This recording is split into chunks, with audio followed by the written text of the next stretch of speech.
Research proposal reject क्यों होता है? आप रिसर्च प्रपोजल कैसे बना सकते हैं? ये दो क्वेश्चन इंतहाई इम्पोर्टेंट है, जिसकी वजह से आपका जो पीएचडी का जो सफ़र है शुरू भी हो सकता है और ख़त्म भी हो सकता है। मुझे व्हाट्सएप पे और मैसेंजर पे बहुत सारे मैसेजेस मिले कि सर रिसर्च प्रपोजल के मुतालिक बताएं कि रिसर्च प्रपोजल हम कैसे बना सकते हैं। तो आज की हमारी वीडियो के दो पार्ट्स हैं। पहला पार्ट ये है कि आप रिसर्च प्रपोजल आपने कैसे बनाना है फॉर पीएचडी पोजीशन, और दूसरे हम अपने पार्ट में डिस्कस करेंगे कि प्रोफेसर जो है ना वो कौन से रिसर्च प्रपोजल को रिजेक्ट करते हैं। आपका रिसर्च प्रपोजल कैसा होना चाहिए, यानी वो कौन सी वजूहात हैं जिसकी बुनियाद के पे रिसर्च प्रपोजल को रिजेक्ट कर दिया जाता है। ये दो कुछ चीज़ें हैं हमने डिस्कस करनी है। वीडियो थोड़ी सी लेंथी हो सकती है और होगी भी, आप पूरी देखिएगा। अगर आप वाकई में पीएचडी करना चाहते हैं, आपका ख्वाब है कि आप अब्रॉड जाएं और पीएचडी करें, तो ये वीडियो आपके लिए। और ये चीज़ आपको जो डिटेल मैं आपको बताने लगा हूँ कोई नहीं बताएगा। ज़्यादातर पाकिस्तानी या एशियंस की जो रिसर्च प्रपोजल रिजेक्ट होता है उनकी मेन रीजंस भी इसी आज की ही वीडियो में है। तो वेलकम टू ट्रैवल विद सनान बिन मंसूर। उम्मीद करता हूँ आप खैरियत से होंगे। आज हम अपनी इस वीडियो में, जैसे कि मैं बता चुका हूँ, क्या डिस्कस करने लगे हैं। पूरा देखिए हमारी वीडियो को। और सेकेंडली हमारा जो सोशल मीडिया प्लेटफॉर्म है, फेसबुक, व्हाट्सएप और यूट्यूब, उसे फॉलो कर लीजिए ताकि आप तक सारी हमारी अपडेट्स पहुँच जाए। सबसे पहले हम चलते हैं, how many parts does a PhD research proposal have. अगर आप यूरोप के लिए अप्लाई कर रहे हैं तो उसमें आपके कितने जो है ना वो पार्ट्स होने चाहिए रिसर्च प्रपोजल के, यानी कि आपका रिसर्च प्रपोजल किस तरीके से डिज़ाइन होना चाहिए। तो सबसे पहले हमारा जो पहला पार्ट है, यानी जो पॉइंट है, उसमें है टाइटल। आपका जो टाइटल है ना वो स्पेसिफिक और क्लियर होना चाहिए कि आपने किसके ऊपर रिसर्च करनी है। ठीक है, clear, specified and research focus होना चाहिए कि वाकई वो रिसर्च के काबिल है। दूसरा, not too broad. And third one, show your main research idea. ये जो सेकंड वाला है, नॉट टू ब्रॉड, यानी कि बिल्कुल इतना शॉर्ट ना हो कि उसको पता ना चले कि आप इसमें कहना क्या चाह रहे हैं। ठीक है, आगे मैं जाके इसकी एग्जांपल आपको दूंगा। Show your main research idea, आपका मेन रिसर्च आइडिया क्या है जिसके ऊपर आप रिसर्च करना चाहते हैं। मैं पहले भी अपनी 12 वीडियो में बताया कि रिसर्च प्रपोजल आपका समझ लीजिए एक लकी ड्रॉ है, एक की डॉक्यूमेंट है जिसने आपको रिसर्च पीएचडी की सॉरी पोजीशन जो है ना वो लेके देनी है। नंबर 2 पे इंट्रोडक्शन या बैकग्राउंड। इंट्रोड्यूस द टॉपिक, कि आपने ये टॉपिक जो लिया है इसको आपने इंट्रोड्यूस करवाना है कि इसका क्या पर्पसेस हैं, ये क्यों आप कर रहे हैं, ये इनमें इंट्रोडक्शन में आएगा। Explain why it's important and give context and current situation, theory, debate, problem. This is how the professor you understand that field. ठीक है, आपने जब इंट्रोडक्शन बताना है उसके अंदर आपने एक्सप्लेन करना है कि इसकी इंपॉर्टेंस क्या है। उसमें यह बताना है कि इसका कंटेंट, यानी इसका जो बैकग्राउंड है वो क्या है, सिचुएशन क्या चल रही है, डिबेट है, थ्योरी है, प्रॉब्लम्स है। ये वो पॉइंट है जो प्रोफेसर आपका देखता है कि इसने रिसर्च के अंदर कौन सी चीज को पिक किया है जिसके ऊपर ये जो है ना वो रिसर्च करने लगा है। Number 3, problem statement. अच्छा जी, what exact problem you are addressing. ठीक है, what is missing in existing research and what gap are you filling. This is the most important part. अब अब ये है तो कहने को 3 पॉइंट और थर्ड नंबर पे प्रॉब्लम स्टेटमेंट, लेकिन ये इतने कंप्रिहेंसिव है, अगर मैं इनको डिटेल में बताना शुरू करूँ तो मेरी वीडियो बहुत ज़्यादा लेंथी हो सकती है। What exact problem you are addressing, यानी आप अपने रिसर्च में कौन सा प्रॉब्लम जो है ना वो एड्रेस करने लगे हैं, एंड जो पहले से रिसर्च हुई हुई है इस टॉपिक के ऊपर उसके अंदर वो क्या चीज़ मिस है जो आप फिल करना चाह रहे हैं। और फिर what gap you are filling, यानी जो गैप रह गया है। फॉर एग्जांपल, एक 2015 से लेकर 18 तक एक रिसर्च हुई है सिक्योरिटी इश्यूज के ऊपर पाकिस्तान में, और 2015 से 18 तक में वो कौन सा स्पेन ऐसा है, वो कौन सा टाइम ऐसा है जिसके अंदर मजीद सिक्योरिटी इश्यूज के ऊपर बात हो सकती है। वो गैप आपने जस्टिफाई करना है। ठीक है, मैंने बताया यही वो पॉइंट है जिसको प्रोफेसर ने चेक करना है कि कहाँ पर गलती हो रही है, वो क्या उसका सेंटर पॉइंट क्या है रिसर्च का। चौथे नंबर पे है हमारा रिसर्च ऑब्जेक्टिव। रिसर्च ऑब्जेक्टिव क्या है कि what do you want to achieve, and usually 3 to 5 clear objectives and written in bullet points. Example, to analyse, to evaluate and to compare. यानी कि आप जो रिसर्च कर रहे हैं इसमें आपके ऑब्जेक्टिव्स क्या है, आप क्या फाइंड आउट करना चाह रहे हैं इसमें से, ठीक है। वो आपने एनालाइज करना है, फिर उसे एवेल्युएट करना है, देन उसको कंपेयर करना है, ठीक है। अब आगे इसका पॉइंट नंबर 5 है research question. Direct question your research will answer and should be connected to the objectives. आपके जो क्वेश्चन होंगे वो ऑब्जेक्टिव के साथ कनेक्टेड होने चाहिए, ये ना ऑब्जेक्टिव कुछ और हो। आप कर रहे हो रीजनल स्टडीज के ऊपर और क्वेश्चन आपके इंटरनेशनल लेवल के ऊपर हो, ये आगे कंट्रोल रिजेक्शन चलेगी, ठीक है। उसके बाद नंबर 6 पे आ जाता है, जो बच्चे इसको फोकस नहीं करते, और ये बहुत इंपॉर्टेंट चीज है, and this is about literature review. Literature review is very very important.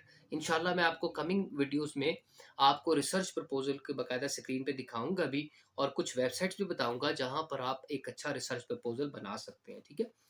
अच्छा जी, लिटरेचर रिव्यू में क्या है, what previous researchers have done, उन्होंने पहले रिसर्च में क्या किया हुआ है, आपने उनका रेफरेंस ऐड किया ना, तो उन्होंने क्या बात नहीं की जो अब आप ऐड करना चाह रहे हैं। दूसरे नंबर पे व्हाट थ्योरीज एग्जिस्ट, जो पहले से थ्योरीज एग्जिस्ट कर रही हैं उनके मुतल्लिक आपका क्या ख्याल है, और उसके बदले में आप कौन सी थ्योरीज लेके आ रहे हैं। फिर next one, what findings already exist, जो पहले से चीजें फाइंड आउट हो चुकी हैं वो कौन सी हैं। और फिर वेयर द गैप इज, कि कहाँ पर गैप है जो आप चाह रहे हैं कि उसे फिट होना चाहिए, कि यहाँ पर ये चीज नहीं हुई, यानी रीजनल स्टडीज के ऊपर डिस्कशन हुआ है, उसके प्रॉब्लम पे डिस्कस हुआ है, सोल्यूशन तो है ही नहीं, तो आप उस गैप को सोल्यूशन के थ्रू फिल कर रहे हैं। अब मेरी बात समझ आ गई आपको।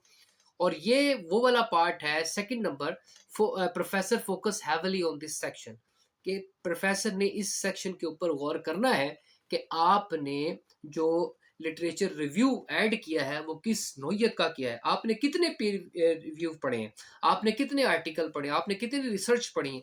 लोग तो 150 रिसर्च पढ़ते हैं, 200,000 रिसर्च पढ़ते हैं, 500 रिसर्च पढ़ते हैं, उसके बाद जाके अपना जो है ना वो ऑब्जेक्टिव्स अपने जो है ना वो कमेंट्स को देते हैं कि नहीं यार यहाँ पर ये बात होनी चाहिए, ठीक है।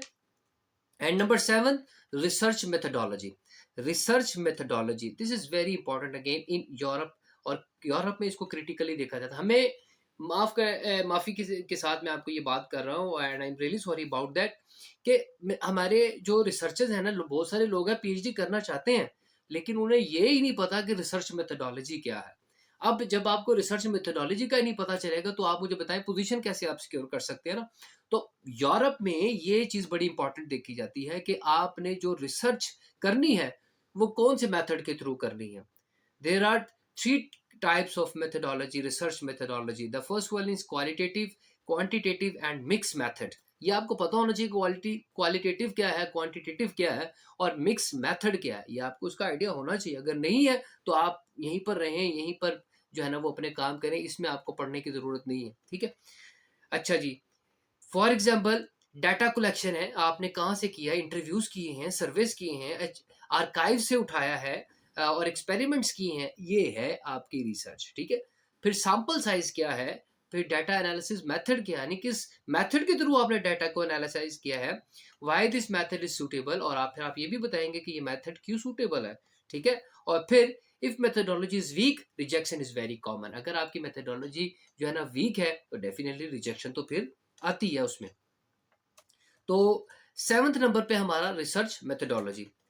अब आ जाते हैं एक्सपेक्टेड कंट्रीब्यूशन पर, यानी कि अब आप क्या कंट्रीब्यूट उसमें कर रहे हैं, what new knowledge you are going to add, and theoretical contribution, policy impact, practical benefits. European supervisor want original contribution, यानी आपने जिसके ऊपर रिसर्च की है उसके बाद अब आप फर्दर अपनी तरफ से क्या ऐड कर रहे हैं ना वो आपने बताना है।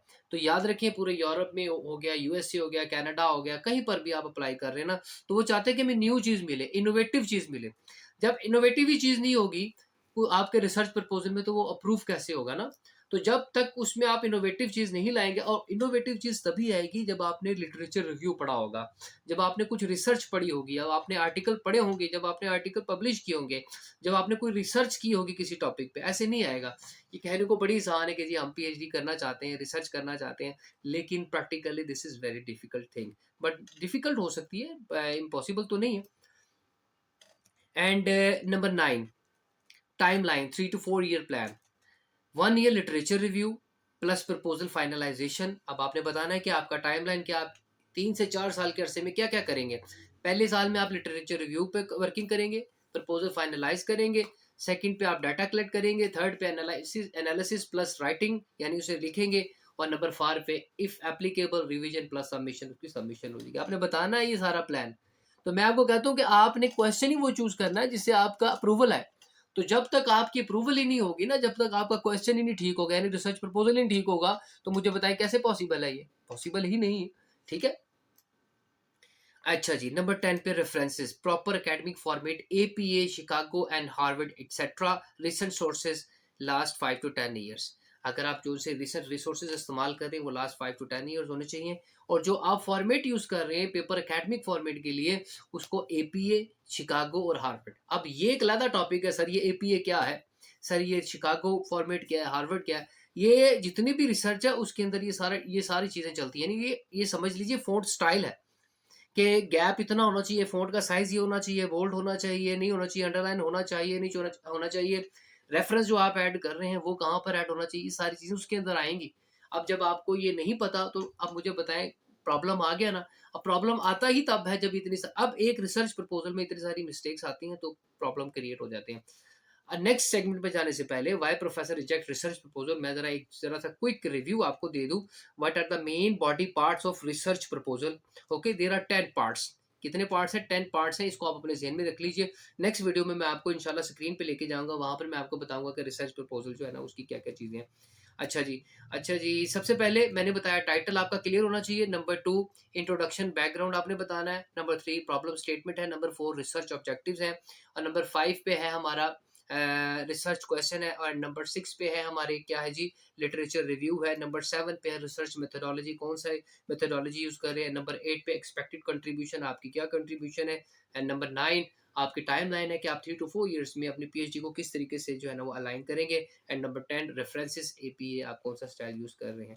Now let's move toward the why professor rejected research proposal. This is very important again ना, कि बहुत सारे बच्चे कह रहे हैं कि सर मैं एक अरसे से अप्लाई कर रहा हूँ, अब मैंने बहुत सारी ईमेल्स जो है ना वो सेंड की हैं, तो अभी तक मुझे पता नहीं चला, मेरे कोई जवाब नहीं आया। कुछ कह रहे हैं कि सीट फुल हो गई हैं, और कुछ तो रिप्लाई ही नहीं करते ना।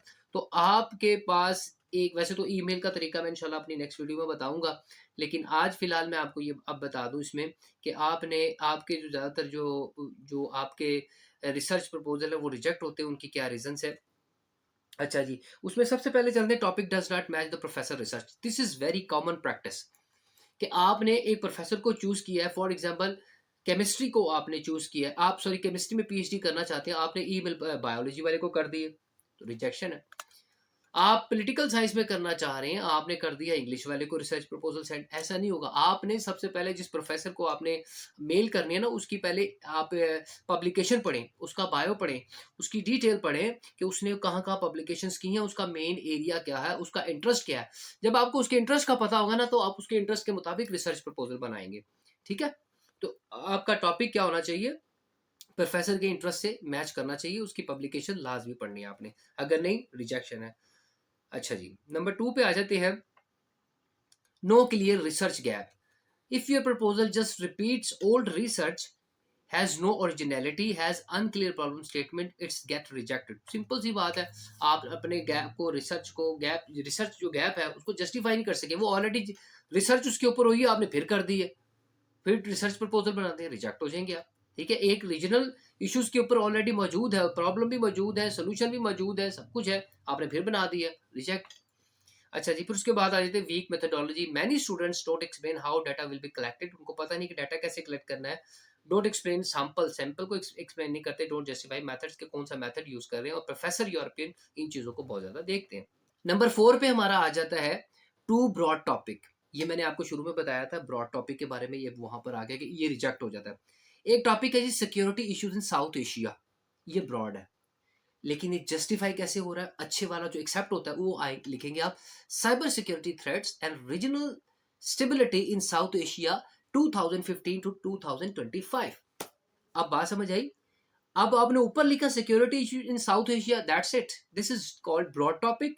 एंड अगर आप उसे ज्यादा अच्छे तरीके से लिखें जस्टिफाइएबल में, security threats and regional stability in South Asia 2015 to 2025। Clear?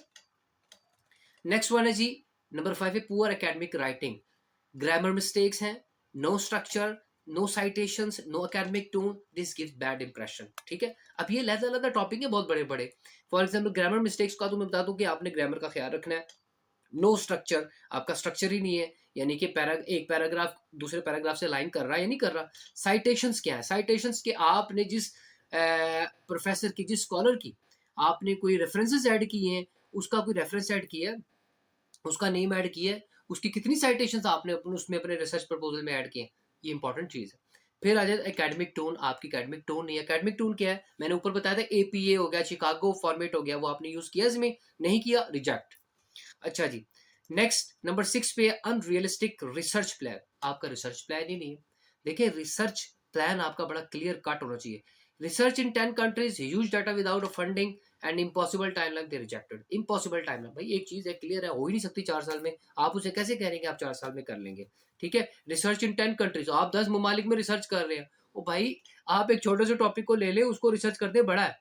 ठीक है, आप 10 countries, how it's possible 10 country with in 4 years, this is not possible. Huge data without funding आप कैसे कर सकते हैं, ठीक है, रिजेक्ट हो जाएगा। अच्छा जी, नो थियोरेटिकल फ्रेमवर्क, आपका जो थियोरेटिकल फ्रेमवर्क है वो बिल्कुल क्लियर ना हो। For example European PhD programmes are theory based, if your proposal has no theoretical grounding, rejection. Theory नहीं है ना उसमें, लाइक आपने पढ़ा क्या है, आप उसको किस तरीके से फ्रेम कर रहे हैं, आप उसको किस तरीके से अलाइन कर रहे हैं, अगर वो नहीं है सारी चीजें तो डेफिनेटली रिजेक्ट।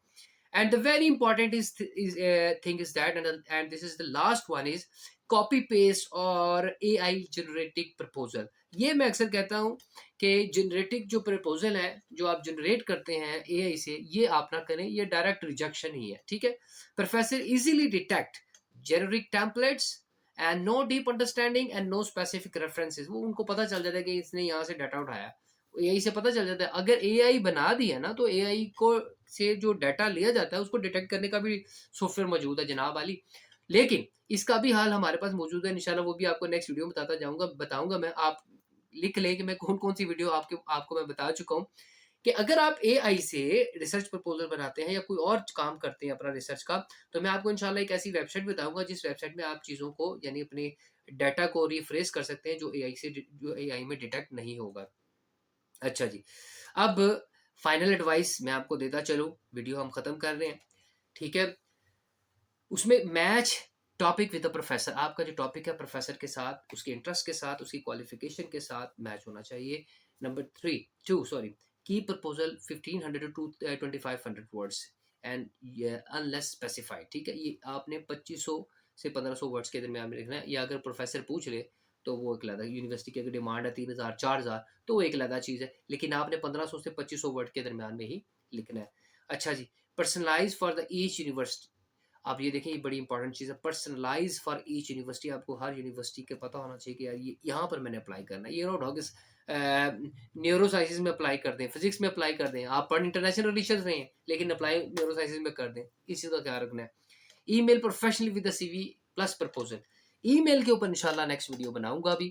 ठीक है, 4 वीडियोस होंगी जो आगे पेंडिंग है, होंगी इंशाल्लाह। Email professionally with the CV plus proposal. अब सबसे पहले रिजेक्शन ही स्टार्ट हमारी कहाँ से होती है, आपके प्रोफेशनली सीवी से। अगर आपका सीवी सीवी कह रहा हूँ, आपका ईमेल ही प्रोफेशनल नहीं है ना, तो आपका, अब ये नहीं कि dear sir I want to do research on this topic, please consider me, यहीं से खेल खत्म हो गया। भाई उन्हें हजारों के हिसाब से ईमेल आती है और इनके पास इतना टाइम नहीं होता कि वो हर एक मेल को चेक करें। अब आपने ईमेल ही ऐसी बनानी है कि एक बार उसने पढ़ा है ना, तो उसके बाद पढ़ने के बाद वो कहे कि यार ये मेल मुझे पढ़नी है। ठीक है, और फिर उसके बाद रिसर्च प्रपोजल जब उसके सामने ओपन हो, जो मैंने ऊपर चीज़ें बताई हैं, तो डेफिनेटली वो आपको कंसीडर करेगा। तो लास्ट वन हमारा क्या होगा, email professionally with the CV plus proposal, यानी आपने अपने सीवी के साथ और प्रपोजल के साथ उसको ईमेल करनी है। ठीक है, अब कुछ चीज़ें मैं इंशाल्लाह आपको नेक्स्ट वीडियो में बताऊंगा। अब जाते जाते मैं आपको ये बता दूं कि अप्लाई आपने करना है, ये मैं बारहा बता चुका हूँ, मैं जस्ट आपको इन्फॉर्मेशन दूंगा। बहुत सारे लोग मुझे मैसेजेस आ रहे हैं व्हाट्सएप पे, यकीन करें इतने सारे मैसेजेस हैं मैसेंजर पर, व्हाट्सएप पर, कि सर हमारा अप्लाई कर दें। मैं अप्लाई नहीं करूंगा, ठीक है ना, मैं इसमें आपकी कोई हेल्प कर सकता हूँ। मैं सिर्फ आपको एक रोड मैप दे सकता हूँ, मैं आपको ये बता रहा हूँ कि आपने इस रास्ते पे चलना है, जो आपको कोई कंसल्टेंट भी नहीं बताएगा, ठीक है? किसी एजेंट के हाथ में आपने नहीं आना, जो चीज़ें मैं बता रहा हूँ, इन्हीं चीज़ों को आप फ़ॉलो कीजिए। आप देखिएगा आप जो है ना वो सीट इंशाल्लाह कोई ना कोई सिक्योर कर लेंगे। लेकिन अगर रॉन्ग मेथड पे जाएँगे, तो आपका काम खराब होगा। अगर आप मुझे मैसेज करेंगे कि सर मैंने अप्लाई कर दिया, मुझे अप्लाई करना है, तो बेटा वो मैं आपके लिए नहीं कर सकता क्योंकि मेरे पास टाइम इतना नहीं है कि मैं करूँ, ठीक है? आपको जस्ट इन्फॉर्मेशन दूँगा और वो भी ऑथेंटिक इन्फॉर्मेशन, ठीक है, जो कहीं और से नहीं मिलेगी, ऑथेंटिक इन्फॉर्मेशन आप तक पहुँचेगी। आपका काम सिर्फ़ इतना है कि आपने वीडियोज़ देखनी है, पूरी देखनी है, पेंसिल अपने हाथ में रखनी है, पेजेज़ अपने हाथ में रखने हैं, चीज़ों को राइट डाउन करते जाना है और उसके मुताबिक चीज़ों को अलाइन करते जाना है। जब तक आपके डॉक्यूमेंट्स कंप्लीट नहीं होंगे, आपका रिसर्च प्रपोज़ल ठीक नहीं होगा, आप पीएचडी में सीट सिक्योर कर ही नहीं सकते। आप हज़ार ईमेलें कर लें, आप हज़ार प्रपोज़ल बना लें एआई से, आपको सीट सिक्योर नहीं हो सकती। आप यहाँ से आगे नहीं जा सकते। आपको खुद मेहनत करना पड़ेगी और ये थोड़ा-सा पेन वाला काम है। अपनी पब्लिकेशंस बनाएँ, रिसर्च प्रपोज़ल अच्छा बनाएँ, थोड़ी-सी मेहनत करें, इंशाल्लाह आपके लिए रास्ते आसान होंगे। जहाँ मेरी हेल्प की ज़रूरत पड़ेगी इंशाल्लाह मैं आपको हेल्प भी करूँगा, चाहे व्हाट्सएप पे करना पड़े, कमेंट सेक्शन में करना पड़े, वहाँ पर मैं आपके लिए अवेलेबल होऊँगा। आपसे रिक्वेस्ट है हमारे चैनल को ज़रूर फ़ॉलो कीजिए, सब्सक्राइब कीजिए, व्हाट्सएप पे को भी और यूट्यूब को भी और हमारे पेज को आगे से ज़्यादा शेयर कीजिए ताकि ज़्यादा से ज़्यादा लोग मुस्तफ़ीद हो सकें। इंशाल्लाह नेक्स्ट अपडेट्स में मिलेंगे। आपके क्वेश्चंस मेरे लिए बहुत ही ज़्यादा वैल्यूएबल हैं। आप कमेंट सेक्शन में मुझे बताया करें कि सर इन चीज़ों को एक्सप्लेन कर दें, इंशाल्लाह मैं वीडियो बना के आप लोगों के साथ एक्सप्लेन कर दूँगा। Thank you so much for watching. Tell this Sanan bin Mansoor.